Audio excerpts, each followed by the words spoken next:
Catherine. Welcome to my video podcast where I am sharing my adventures with creating crafty things, and including probably mostly knitting.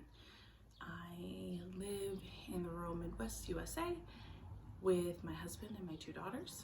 I am a mother and a teacher and a gardener, and I am starting a podcast because, as Rachel from We'll See Knitting Podcast would say, I need a chatty outlet to talk about knitting so that I don't overshare with all of my friends I have face to face that don't knit and don't care about my knitting in the same way that other knitters would care about it. And so I'm really excited to join the community in this way.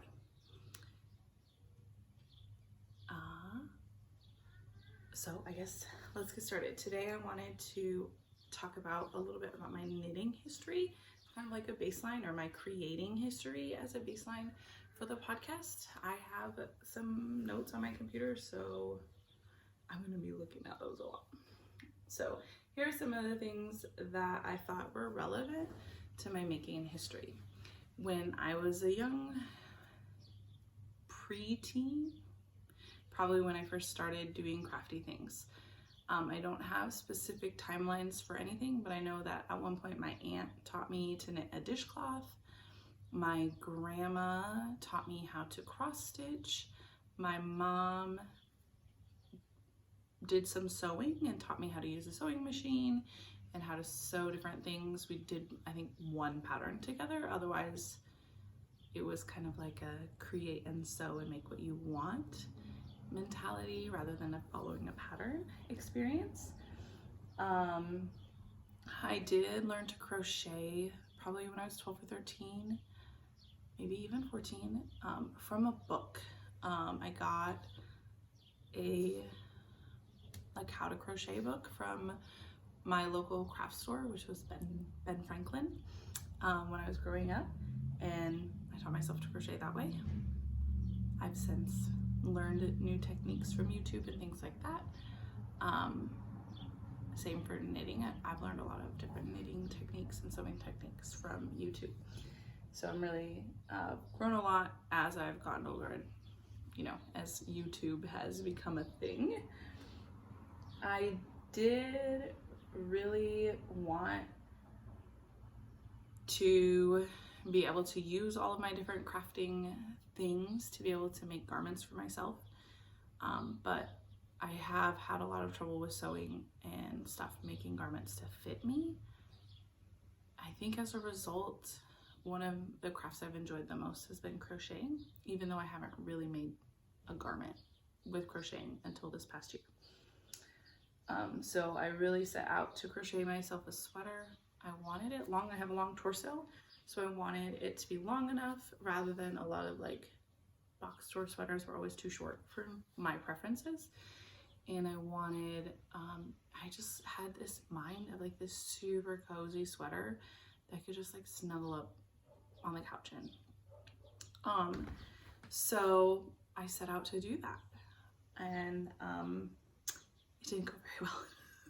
It did not go well. This is a journey podcast episode. I am telling you about my journey because it was not smooth the whole time. So this is what I call my marshmallow sweater. It is heavy and not super soft. There's some ends, but I crocheted an entire sweater and it fits my body. So here it is. I'm not going to try it on because I less than affectionately refer to it as my marshmallow sweater. I used Lion Brand Wool Ease Thick and Quick, just simply on a recommendation from Twitter. I was not very involved in the making community at that time, but I have always been active on Twitter. In my teaching career, that's been useful to me. And I did start with some sort of pattern I found online for free, but the yarn gauge did not fit the pattern, so I was sort of using the pattern as a guideline. And that should have been a dead giveaway to me that it wasn't going to be a good experience. It is a raglan style sweater, which was my first experience working a raglan garment. And I'm really proud of myself because I finished it, even though I knew it wasn't like quite what I was wanting. I worked through to the end and I finished it, even though it took me over a year to do so. And I knew it wasn't going to be what I wanted, but I wanted it to be a learning experience. So this is my marshmallow sweater. And I plan to repurpose the yarn. So if you've done anything with this yarn, Lion Brand Wool Ease Thick and Quick, let me know what I should use it for when I frog this project. I wanted to be able to share it first. I finished this probably in January or February of this year.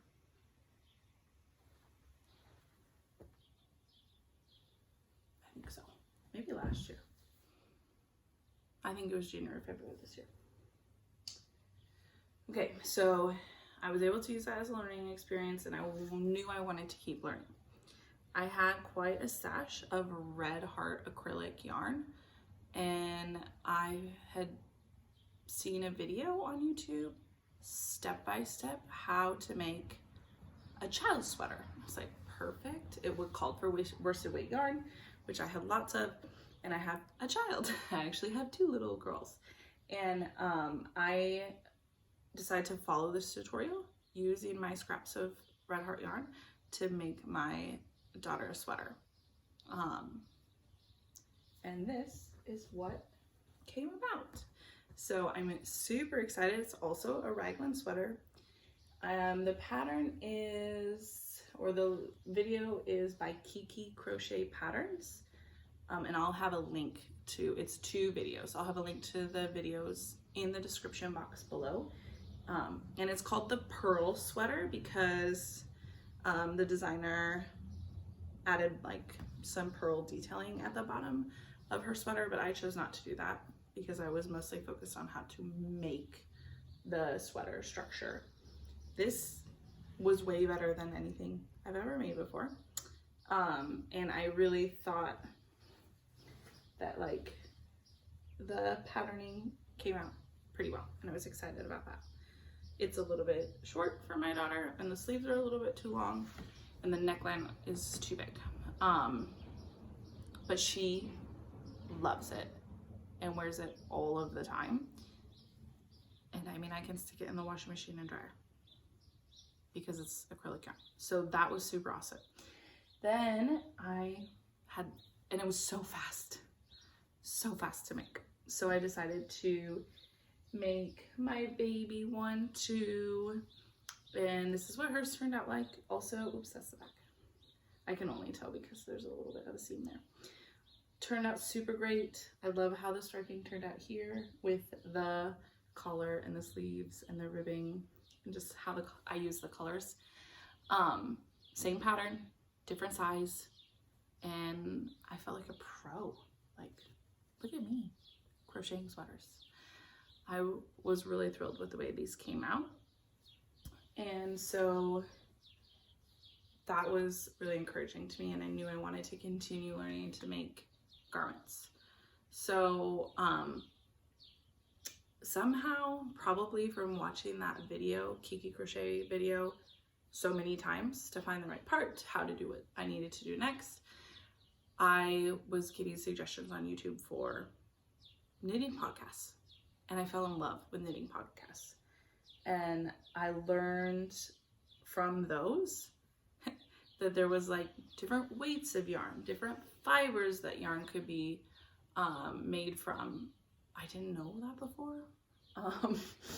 And that really encouraged me to try making something for myself again and trying a different weight or fiber of yarn. So I actually then decided to knit myself the Midnight Waffle cardigan by Grace for the Frills. I have some coffee.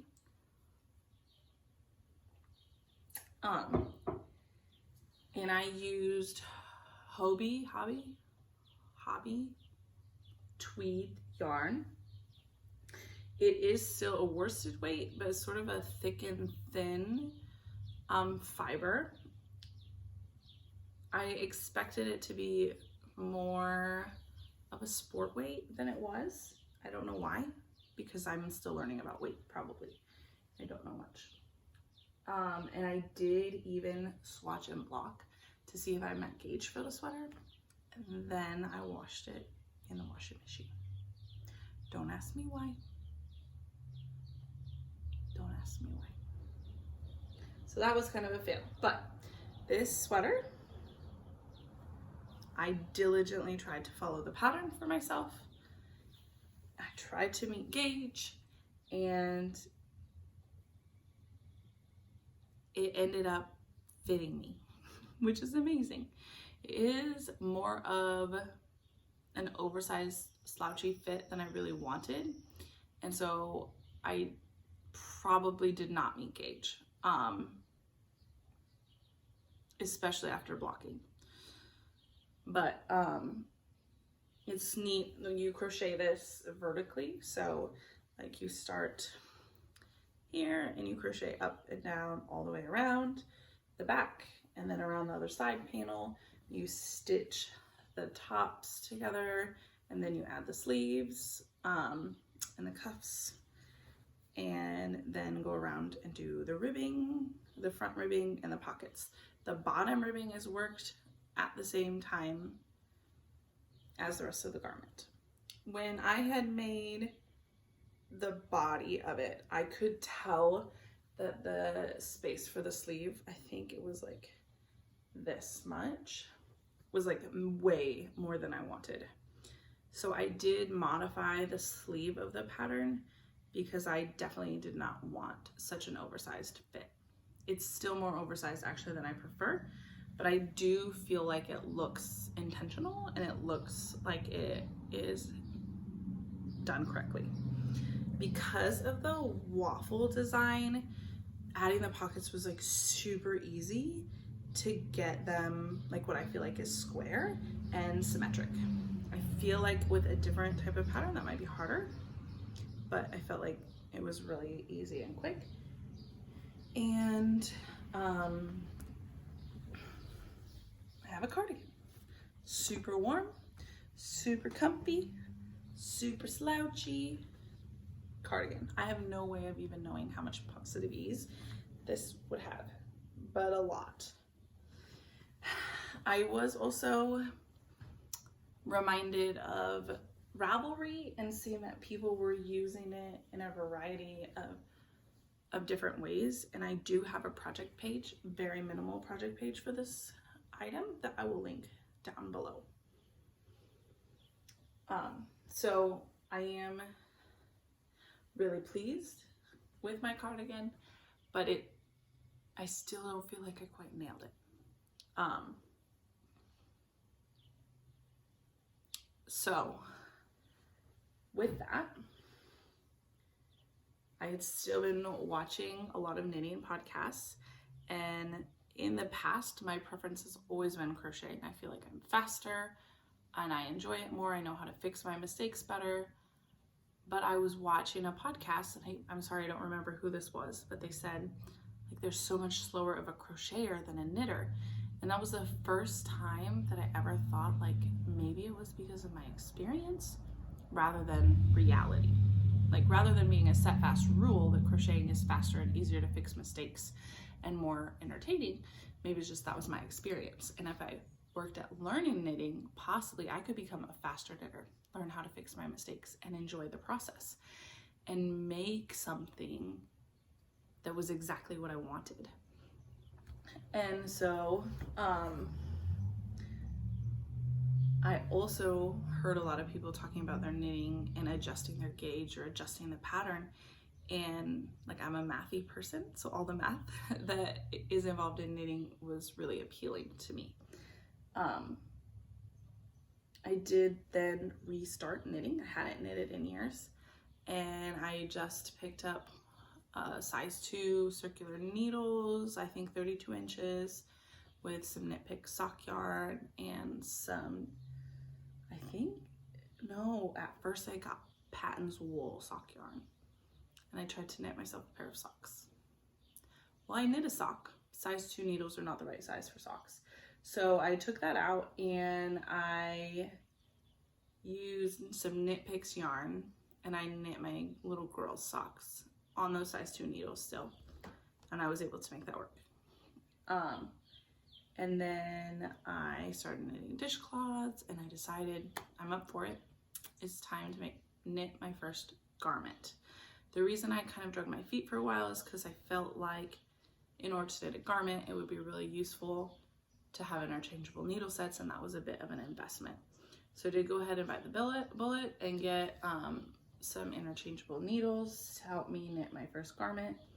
And I got a pretty good deal on some cotton yarn from Hobby that was purple, which is my favorite color, and I decided to knit myself a t-shirt. I went through a lot of patterns to try to find one where I could meet gauge, use the yarn that I picked, and that wouldn't be too complicated for what I was looking for. And I ended up just going with Aimee Sher's coloring book tee pattern, and I have started, and I'm getting close to finishing my first knit garment, which will be a t-shirt, and I'm gonna show you where I'm at right now. So here's the yarn. It is Hobby Mixo Dahlia. It is a fingering weight cotton yarn that consists of, let's see if I can do this, 4 strands basically of thread. And that is a pain to work with. That was a poor choice. If I didn't have a lot of experience crocheting with yarn and a variety of textures of yarn before, I probably would have quit. But I was trying to convince my husband that this was a good use of our money, so I kept going. And I've persevered through the challenges of the yarn, and this is what I have. I do not like cropped t-shirts. I like shirts that fit my entire torso, and so I still have several inches to knit on this. But I am super excited that I did the raglan, I split for sleeves, I picked up and finished the sleeve, including some twisted rib, I made the other sleeve match, and I knit the collar, which I adjusted the collar because I didn't want it so tight to my neck. So I think the pattern calls for 1.5 inches of twisted rib, and I really just maybe did a 1/2 inch. But it did add some finishing touches. I have some ends to weave in there. And so I really just have the bottom left and ends to weave in, and it has been a great experience. The pattern is super clear, super easy to follow. Anything I didn't know, I just like Googled the technique and was able to find a video on YouTube really easily to show me what to do. And it's been really smooth. I was really worried about meeting gauge, so I made multiple swatches, knitted flat, knitted in the round, on size 4 needles, on size 5 needles, washing and blocking, letting it stretch. I even washed and dried one of them, let my daughters play with them and see how they wore out. I ended up just using the recommended needles, and everything is coming out really well. I do, like I said, long torso, so and I think my row gauge is off, but my stitch gauge is close. So after I had done all of the recommended raglan increases, I probably knit an extra 2 inches, inch and a half or 2 inches before splitting for sleeves, because I did not want it to be too tight. So yeah, that is my current project, and will be what I feel like is going to be my first successful knit garment on my first try, unlike crocheting. And I will include the project page for this garment down below, which is quite a bit more detailed than anything. Newbie podcaster problems. I got cut off. I wanted to finish up, just come back on and say thank you for joining me and hearing about my making an adventure and the history to where I got to be where I am today. And my next episode, I plan to do finished objects, WIPs, and future plans, sort of a typical podcast structure. And I hope that you'll come along with me. Thank you so much. God bless you. Goodbye.